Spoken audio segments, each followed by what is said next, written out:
Hello friends, welcome to my YouTube channel Plants, Pots and Bonsai. আমি প্রণব। আজ আমি একটি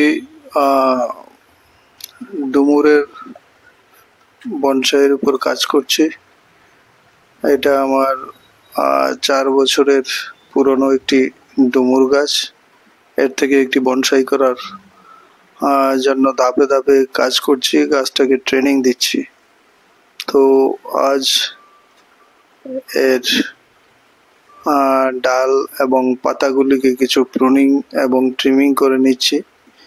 সেই সঙ্গে এই বনসাইটিকে আমি আজ রিপোর্টিং করব। এই প্লাস্টিকের পট থেকে একটা নতুন পটে একে রিপোর্টিং করব। তো আগে আমি এর ডাল এবং পাতাগুলিকে ছেঁটে নিচ্ছি, প্রুনিং এবং ট্রিমিং করে গাছটাকে একটি আরো ডিফাইন করবার চেষ্টা করছি।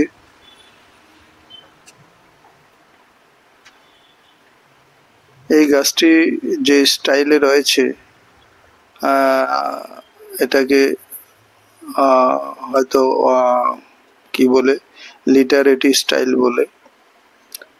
লিটারেটি স্টাইল বনসাই রয়েছে, একটু ঝুঁকে গেছে, কাত হয়ে গাছটি দাঁড়িয়ে আছে এবং মাঝখানে এর কোনো ডালপালা নেই, একদম টপের মধ্যে মাথায় ডালপালা বেরিয়েছে।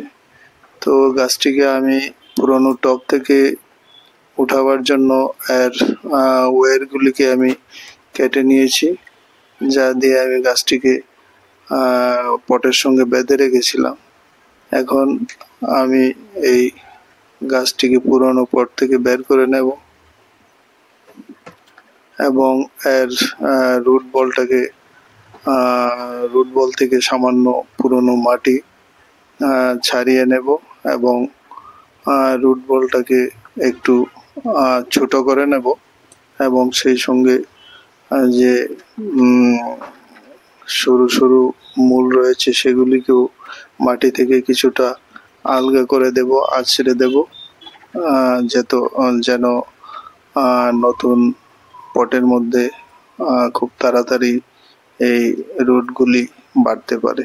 তো গাছটির রুট বলটা বেশ পরিণত এবং সুন্দর হয়েছে এই 4 বছরে।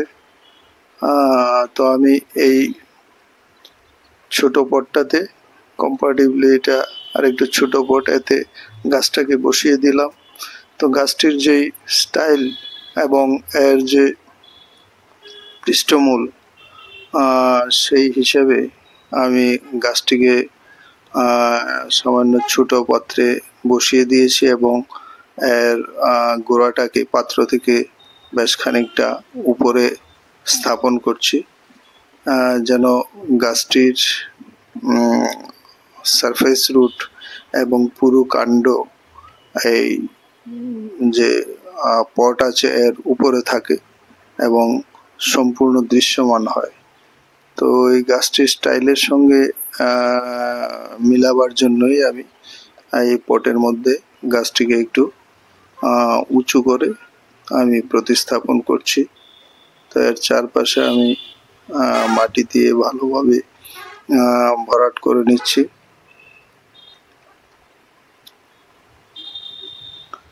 এবং গাছটিকে একটি ব্রাশের সাহায্যে আমি এর গায়ে থেকে বা এর ট্রাঙ্কের মধ্যে যে ধুলোবালি জমাচ্ছে সেগুলিকে ভালোভাবে পরিষ্কার করে দিচ্ছি।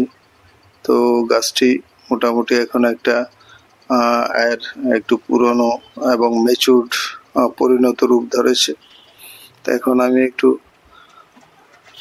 এর জল দিয়ে দিয়েছি এবং এরপরে কিছু আমার কাছে মস ছিল, শ্যাওলা, সেই শ্যাওলা টবের মাটির উপরে বসিয়ে দিয়েছি। যেহেতু টবটা ছোট, এই শ্যাওলাগুলি থাকলে দেখতেও দৃষ্টিনন্দন হবে, সুন্দর হবে এবং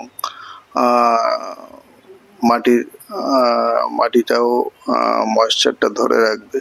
তাই আমি কিছু মস লাগিয়ে দিচ্ছি এর উপরে। তো এই ছিল আজকের আমার কাজ। তো ভিডিওটি ভালো লাগলে ভিডিওটিকে লাইক করতে ভুলবেন না। লাইক, শেয়ার, কমেন্টস করে উৎসাহিত করবেন। আর নতুন দর্শক যারা রয়েছেন সাবস্ক্রাইব করে দেবেন, তাহলে আগামীর ভিডিওর নোটিফিকেশন এবং আপডেটগুলি যথাসময়ে পেয়ে যাবেন। তো আমি এইভাবে এর চারদিকে কিছু মস তথা শেওলা টবের উপরে বসিয়ে দিলাম, এতে গাছটিকে দেখতেও সুন্দর লাগবে। তো আমি এখানে বসিয়ে গাছটিকে পুরো এক্সপোজ করে রেখেছি, যেন টপ থেকেও গাছটি উঁচু। গাছটি গোড়া থেকে টপ পর্যন্ত সবটাই দৃশ্যমান। নমস্কার।